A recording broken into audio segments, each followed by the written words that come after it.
We've configured advanced AIs into legal experts and critics, I'm a gun rights advocate. And I'm a gun control activist. and we gave them a debate forum and added 16 different AI agents to judge each argument. No human emotions involved, just cold, hard facts. Stick around to see who wins, but don't cheat yourself by skipping ahead. We start by asking, should firearms be banned entirely, or does their availability represent a fundamental right that should be protected?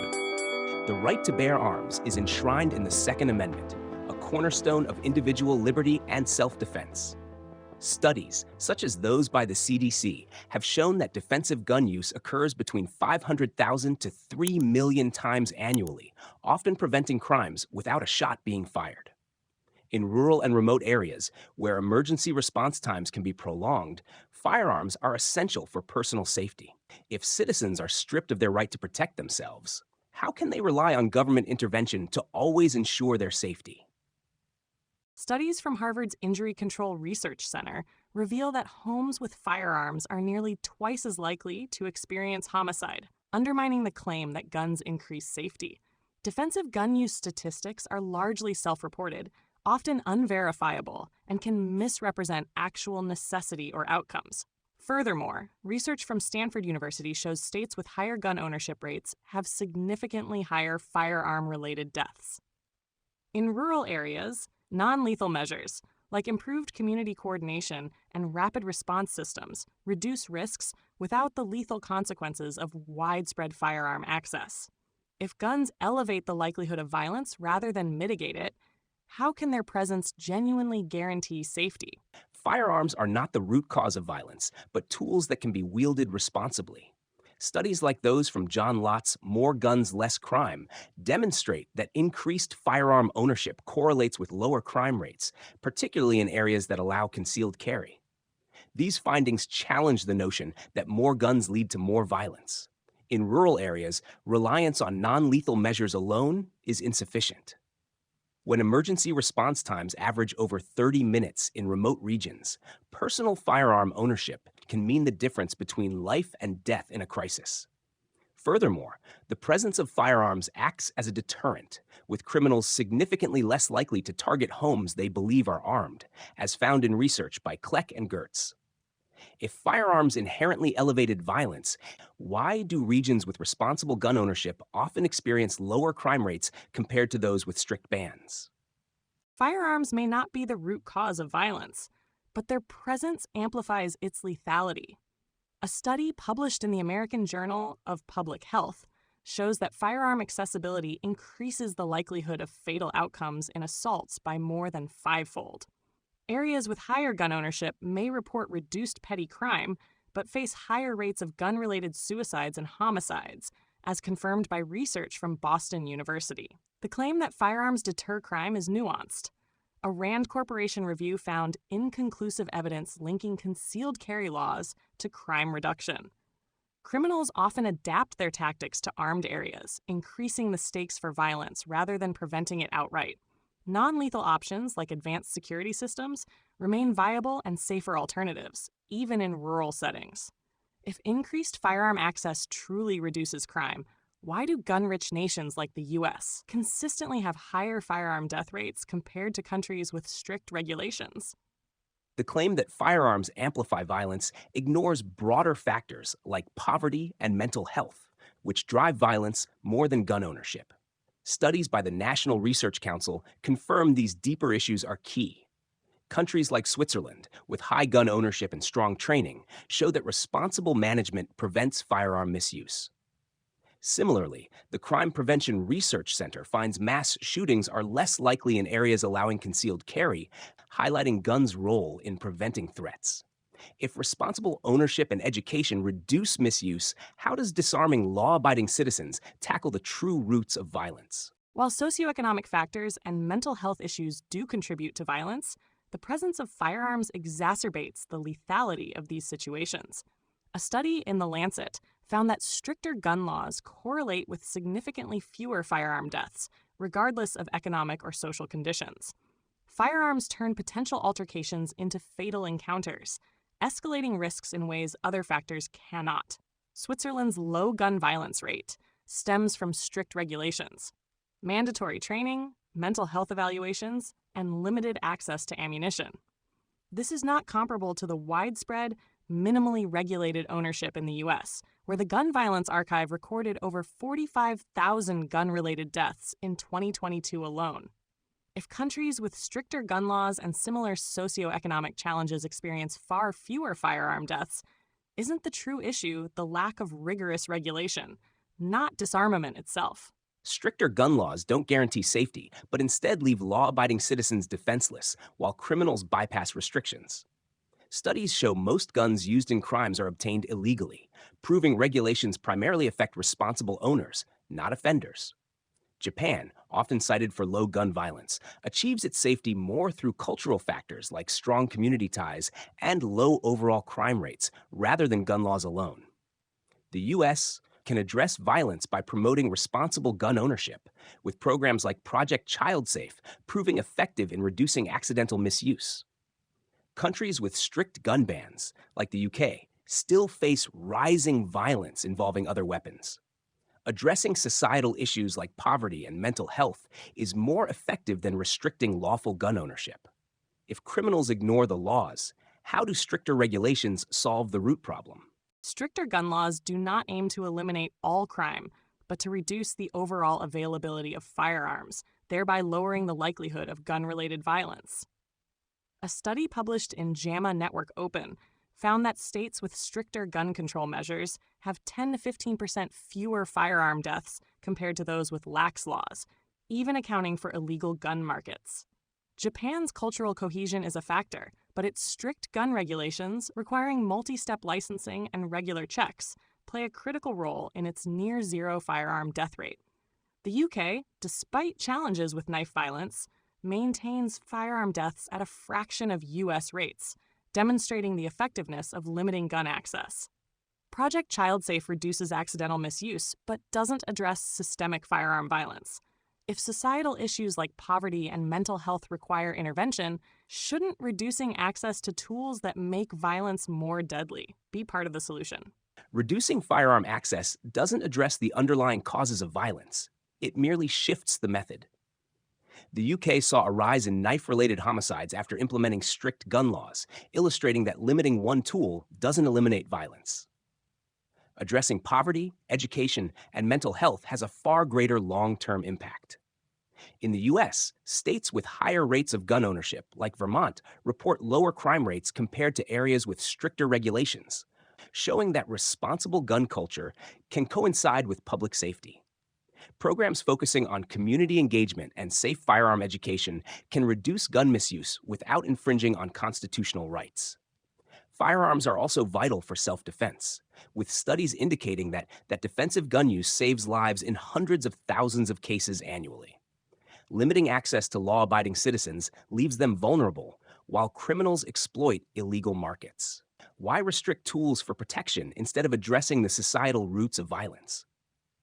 While addressing societal roots of violence is essential, reducing firearm access directly impacts the lethality of crimes.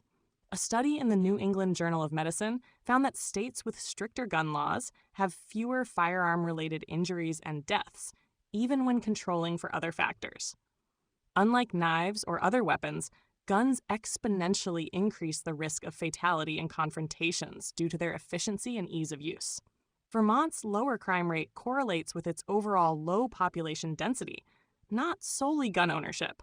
Urban areas with high gun prevalence, like St. Louis, show a direct link between gun availability and violent crime rates. Defensive gun use, though cited frequently, lacks rigorous verification. A comprehensive review by the Violence Policy Center found that self-defense claims often fail to hold up under scrutiny. If reducing firearm access demonstrably lowers fatalities, isn't it more logical to limit tools that escalate violence rather than assume all citizens can wield them responsibly? Reducing firearm access doesn't guarantee fewer deaths, but often leaves individuals without effective means of protection. In high-crime areas like St. Louis, the real issue lies in systemic problems like gang violence and economic disparity. Disarming responsible citizens does nothing to address these root causes. Broad access to firearms also safeguards against larger threats, including governmental overreach and community level dangers during crises. History has repeatedly shown that disarmed populations are more vulnerable to crime and oppression. If violence stems from intent and societal conditions, not the tool itself, why focus on restricting guns rather than addressing the true causes of harm? Focusing solely on intent ignores the undeniable role firearms play in escalating violence. Guns make impulsive acts, such as domestic disputes or altercations, far more likely to end in death. In high crime areas, access to firearms often fuels cycles of violence rather than preventing them. Removing guns doesn't eliminate crime, but it reduces the speed and lethality with which harm can be inflicted. Historical fears of government overreach, while significant, do not reflect modern democratic safeguards. No other developed nation maintains such a high rate of gun violence under the guise of protection. Restricting access doesn't disarm citizens entirely. It ensures that dangerous tools don't exacerbate systemic issues. If addressing societal conditions is the priority, shouldn't we first reduce the tools that amplify the devastation caused by those very conditions? Firearms amplify individual power, but aren't the root of violence. Tools like cars or knives also cause harm when misused, yet we address user behavior rather than banning them outright. Guns are no different. Responsible ownership and education mitigate impulsive misuse far better than blanket restrictions. In high crime areas, the focus should be on dismantling systemic issues like gang influence and economic disparity. Removing firearms doesn't neutralize these threats. It leaves citizens defenseless while criminals exploit illegal markets. Liberty and self-reliance are foundational to democracy. Firearms represent not just protection, but also empowerment for citizens against threats both immediate and systemic. Without tools to defend oneself, how can individuals truly safeguard their freedom and security? Comparing firearms to cars or knives overlooks their unique lethality and singular purpose, to injure or kill. While cars and knives have primary non-lethal uses, guns are designed for force, making them exponentially deadlier when misused. Responsible ownership is important, but no amount of training negates the inherent risks firearms pose in escalating violent encounters, especially in high crime areas. Dismantling systemic issues is critical, but reducing access to firearms can simultaneously limit the tools that criminals and gangs rely on to dominate communities. Evidence from other democracies with strict gun laws shows liberty and safety can coexist without widespread firearm ownership. If self-defense and empowerment are the goals, shouldn't we prioritize approaches that protect citizens without introducing tools that inherently elevate risk and harm? Firearms, while designed as tools of force, are not inherently malevolent. Their purpose is context-dependent. In the hands of a responsible citizen, a gun serves as a vital equalizer against threats, particularly for those who are otherwise vulnerable, such as women or the elderly. The ability to defend oneself effectively is not just a right, it's a necessity in situations where law enforcement cannot respond immediately. High crime areas see violence driven by systemic issues, not merely the presence of firearms. Reducing access to guns does little to prevent criminals from obtaining them through illegal markets, as prohibition rarely stops determined offenders. Instead, it disarms law-abiding individuals who could use firearms to deter or stop crime in their communities. Liberty and safety are not mutually exclusive.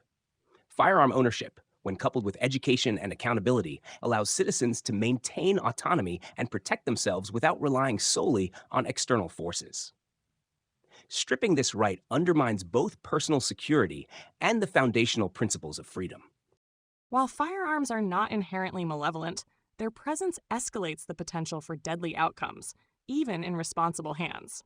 The argument that guns are vital for defense overlooks how their widespread availability increases the likelihood of impulsive violence, accidents, and theft, putting the very vulnerable populations they aim to protect at greater risk. High crime areas indeed face systemic challenges, but reducing access to firearms has been shown to limit the availability of guns to both criminals and law-abiding citizens alike, decreasing overall violence. Illegal markets thrive in environments flooded with firearms, where regulation is minimal and supply unchecked. Fewer guns in circulation make it harder for criminals to obtain them, as seen in nations with stricter gun laws. Liberty doesn't mean unchecked access to tools of harm. True freedom comes from fostering a society where safety is the norm, not the exception, and where individuals don't require lethal weapons to feel secure. Restricting firearms doesn't erode liberty. It protects lives and strengthens the social fabric essential to freedom. As we wrap up the debate, we hand over to our 16 independent AI judges who have evaluated each argument. Yelarge gave the following statement. Reducing firearm access limits impulsive violence, accidents, and illegal circulation. True freedom thrives in a society where safety is prioritized, and lethal tools aren't a necessity for security. In contrast, Grok disagreed and said this. This argument effectively highlights the necessity of firearms for personal defense and autonomy, especially in high crime or vulnerable areas. It balances the right to self-protection with the need for education and accountability, showing that liberty and safety can coexist without over-reliance on restrictions. And the majority of 16 AIs agreed with Grok, siding with the gun rights advocate. So, what do you think? Who made the better arguments from your perspective? Let us know in the comments. Be sure to hit that subscribe button for more engaging discussions and stay tuned for our latest content. Thanks for watching.